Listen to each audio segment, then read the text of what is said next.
Halo teman-teman investor properti, kembali berjumpa dengan saya Willy Steven di channel Deal with Willy.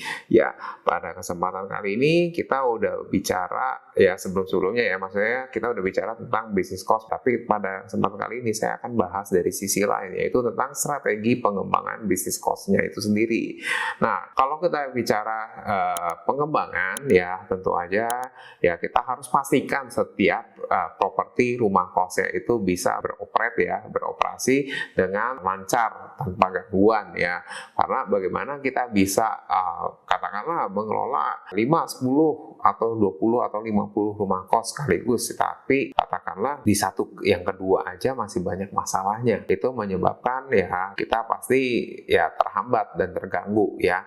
Jadi pada prinsipnya untuk bisa memastikan semua berjalan lancar ya itu kita harus siapkan namanya sebuah sistem ya. Jadi dengan adanya sistem yang sudah teruji ya tentu saja apapun masalahnya semuanya bisa diselesaikan dengan cepat ya dan juga tepat sasaran. Nah, saya akan bagikan ya. Jadi ini kebetulan kita sudah ada di zaman artificial intelligence ya. Kita tahu bahwa setiap masalah kita bisa terbantukan ya melalui teknologi ini. Jadi ini adalah artificial intelligence, itu adalah kecerdasan buatan yang memang dibuat oleh manusia. Tapi mesin ini ya sudah sanggup berpikir seperti manusia. Jadi kalau kita di sini ya saya akan langsung masuk ya bagaimana cara pengembangannya itu sendiri ya. Tentunya ada banyak hal yang harus kita otomasi. Tapi tentu aja sepintar-pintarnya mesin kita harus setuju ya bahwa manusia itu lebih pintar karena manusia sendiri yang ciptain ya mesin atau kecerdasan buatan itu sendiri. Ya, jadi tentu aja ya dengan adanya teknologi AI ini ya kerja kita akan terbantu. Ya, tetapi jangan diterima mentah-mentah. Ya, karena pasti ada hal yang cocok, tapi ada hal yang tidak cocok juga. Ya, yang tentunya sebenarnya ya ketika kita menemukan hal yang tidak cocok ini, ya tentunya si mesin kecerdasan buatan ini itulah waktunya buat mereka untuk belajar, ya belajar dan menyempurnakan lebih baik lagi. Ya, oke, saya langsung masuk aja. Di sini saya bahas tentang strategi otomasi bisnis cost ya. Judulnya itu adalah ya tagline-nya menarik sekali ya, uang mengalir saat tidur. Ya, intinya bahwa ya kalau sistemnya sudah baik ya tentu ya bisnis itu bisa terus berjalan ya, baik walaupun kita lagi tidur, lagi jalan-jalan, atau kita lagi makan di Swiss misalnya ya, seperti itu. Nah, itu semua tetap berjalan. Kita masuk ya bagaimana strategi G2 membuat bisnis cost ya berjalan otomatis tanpa kita harus repot ya. Nah, ini alasannya ya kita setuju ya, selama menghemat waktu dan energi, meningkatkan kepuasan penyewa, ya kalau sistemnya bagus, ya bukan kita aja yang senang, penyewa juga senang. Ya, mengurangi kesalahan manajemen, ya artinya penghasilan maksimal, ya ketika penghasilan bisa maksimal, ya tentu aja resiko-resiko itu jauh akan berkurang atau nyaris tidak ada. Ya, dan tentu ini yang diinginkan semua pemilik bisnis, yaitu adalah kita fokus pada pengembangan bisnis ya. Kita bisa ekspansi ya cepat ya tepat tanpa ada gangguan operasional yang berarti. Nah, kita mulai masuk ke bagian pembahasan tentang otomasi ya dalam bisnis cost ini menurut AI ya. Jadi kita bedah satu persatu aja. Yang pertama adalah dari otomasi pemasaran atau marketing ya. Nah, ini judulnya penyewa datang sendiri.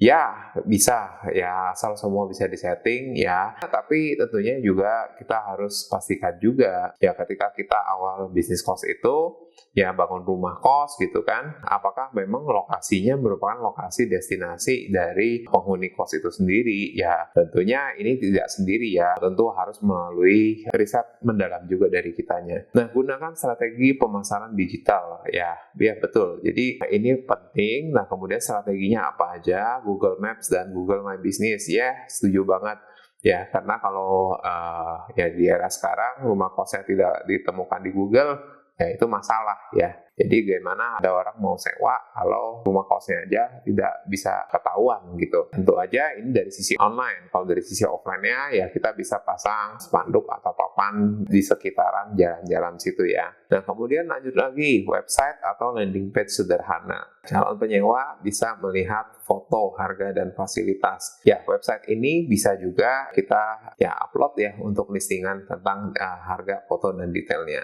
Nah, kemudian lanjutkan lagi sosial media ya, Instagram, TikTok, YouTube ya, dalam bentuk video, oke, bisa juga dalam bentuk konten, review, lalu juga aktivitas sehari-hari yang ada di kos. Informasi-informasi terbaru dari kosnya itu juga bisa kita lakukan. Kemudian kita juga daftar di platform properti ya, seperti ya kalau Travelio ini bukan rumah kos ya, ini apartemen.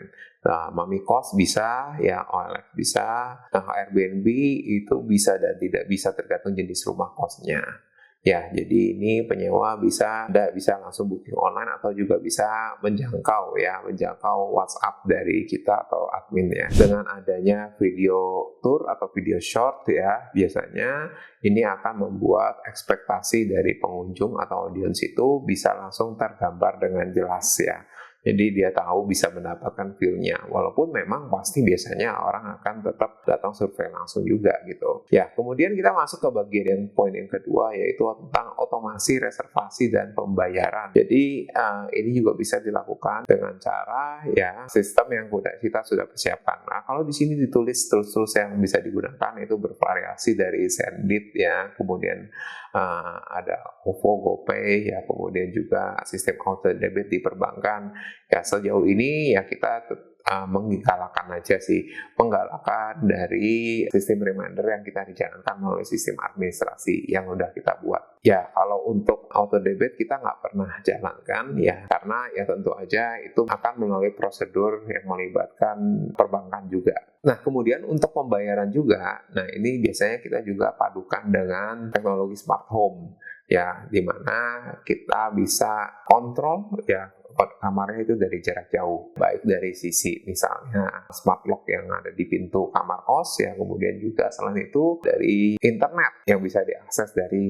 penyewanya itu sendiri. Beberapa masalah yang pernah kita hadapin ketika kita nonaktifkan internet yang bisa diakses ya, maka penyewa itu akan bayar ya atau nyerah ya. Jadi ya akan nurut ya, langsung bayar ya, selesaikan pembayaran dan beres ya. Jadi ini sangat membantu sekali dibandingkan kita balik ke zaman dulu ya, di mana ya kita harus samperin ke kamarnya untuk nagih-nagih uang bulanan kosnya seperti itu. Ya, kita lanjut lagi ya, yang ketiga, otomasi untuk manajemen penyewa ya. Jadi karena bisnis sewa properti ini juga bagian dari bisnis pelayanan ya, maka kita harus memberikan pelayanan yang terbaik. Kalau di banyak kesempatan saya sering bilang bahwa pelanggan ya atau penyewa itu seperti raja, tapi kita bukan sebagai pelayan, melainkan kita sebagai ratunya.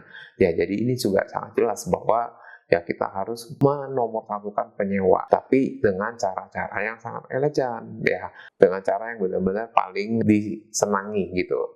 Nah, itulah bedanya kita ya sebagai excellent service ya dengan service yang biasa-biasa aja. Ya di sini ditulis bahwa strategi yang bisa diterapkan adalah grup WhatsApp ya, Google Form, oke, sistem smart lock ya bisa juga. Nah kemudian juga papan pengumuman digital atau Google Drive website kos ya. Tapi ini nggak terlalu relevan ya. Sebenarnya kalau ketika ada komplain, yang paling penting adalah respon cepat dari kita pengelola rumah kos ya atau pemilik rumah kos ya, untuk bisa membereskan masalahnya. Biasanya saya sendiri ya dalam menerapkan ini, kita punya standar 24 jam itu semua masalah itu bisa selesai ya, standarnya seperti itu. Jadi penyewa merasa nyaman dan merasa secure ya, merasa lebih dari sekedar aman tapi rasa secure ya. Jadi benar-benar ketika ada masalah dia bisa merasa ada yang bisa diandalkan. Nah yang paling penting justru buat saya adalah koordinasi ya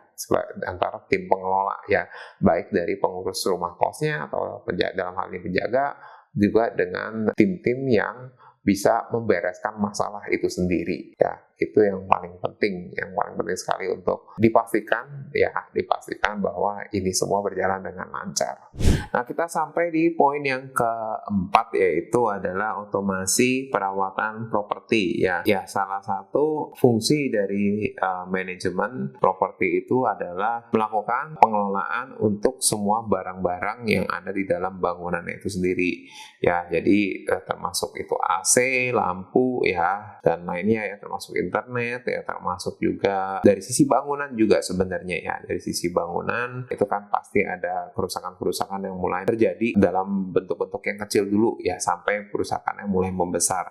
Nah, itulah yang harus dilakukan sebuah manajemen properti ya, sehingga kita bisa menghindari atau meminimalkan kerusakan yang besar ya, dengan kita melakukan perawatan secara berkala itu sendiri. Beberapa peralatan elektronik yang harus dilakukan berkala seperti servis AC ya, kemudian listrik, ya kalau untuk WiFi saya rasa nggak ada ya, cuma memastikan aja bahwa koneksinya tetap stabil ya. Itu memang AC harus dilakukan servis atau cucian AC itu setiap 3 bulan sekali. Nah, kemudian ya vendor-vendor yang kita gunakan juga vendor terpercaya ya, yang harus kita bisa pegang. Nah, kemudian sistem laporan ya, kalau just in case memang ada masalah ya, berarti penyewa nanti akan mengisi laporan untuk case-case tertentu. Nah, kemudian selain itu juga yang penting adalah perawatan di dalam kamar itu sendiri. Ya, bagaimana kita bisa mempersiapkan perawatan atau kebersihan ya, melakukan pembersihan kamar itu setiap minimal 2 minggu sekali ya. 2 minggu sekali ya, kita bisa masuk dan melakukan pembersihan. Dan kita juga bisa lakukan janjian dengan penghuni kamarnya ketika kita melakukan kebersihan itu ya. Pembersihan itu supaya ya tentu aja tidak ada masalah ya, artinya misalnya contoh barangnya nggak sengaja hilang tapi si penghuni merasa yang menghilangkan barangnya bukan dia sendiri ya kan. Nah, ini juga bisa jadi masalah. Oleh karena itu biasanya ya pembersihan itu bisa dilakukan bersamaan ya, berbarengan saat si penghuni itu ada ya, tentunya dengan izin dan juga memberikan pengertian ya, supaya mereka mau memberikan kesempatan buat kita melakukan pembersihan. Dengan adanya maintenance berkala ini ya, hasilnya tentu kita bisa meminimalisir atau bahkan nggak perlu mengurus ya keluhan-keluhan harian lagi, karena semuanya sudah kita lakukan maintenance secara berkala. Nah, kita lanjutkan yang poin yang kelima, itu adalah otomasi laporan keuangan ya. Nah, semua operasional sudah kita lakukan ya, otomatis efeknya adalah ada penghasilan yang masuk, setuju kan? Ya. Nah, tetapi tentu aja PR kita ya, kerjaan kita tidak sampai di situ. Ya, tentu aja harus ada yang dikerjakan lagi, yaitu adalah laporan keuangan yang jelas. Ya. Nah, sebaiknya memang kita menggunakan software atau aplikasi yang memudahkan kita dalam bekerja. Jadi kita catat aja secara manual. Ya, di sini ya melalui AI ya merekomendasikan software-software yang bisa digunakan itu seperti Excel atau Google Sheets. Ya, kemudian juga ada seperti aplikasi akuntansi seperti Journal ID, ya buku kas dan lainnya. Ya, kita memang pakai juga aplikasi seperti itu. Kemudian juga yang bisa menghasilkan ya tentu aja laporan keuangan yang seperti profit loss ya, kemudian juga neraca ya dan lainnya ya, kita bisa pantau secara berkala ya, secara real time ya. Jadi kita pastikan juga keuangan ini berlangsung dengan aman ya, tidak ada kebocoran, semuanya ini bisa kita pantau secara live. Kesimpulannya adalah dengan kita melakukan otomasi ya, pada bagian pemasaran ya, payment ya, pembayaran, kemudian perawatan dan keuangan ya, tentunya kita bisa mendapatkan bahwa sistem business cost ini berjalan untuk kita sebagai pemilik maupun pengelola. Ya, tentunya ini yang bisa diandalkan ya sebagai sebuah bisnis ya, di mana bisnis ini bisa memberikan penghasilan bahkan ketika saat kita tidur ya, bahkan ketika saat kita sedang liburan ya, atau kita melakukan ekspansi bisnis lainnya. Oke, sekian sharing saya pada kesempatan video kali ini. Kita ketemu lagi di video selanjutnya. Terima kasih dan bye-bye.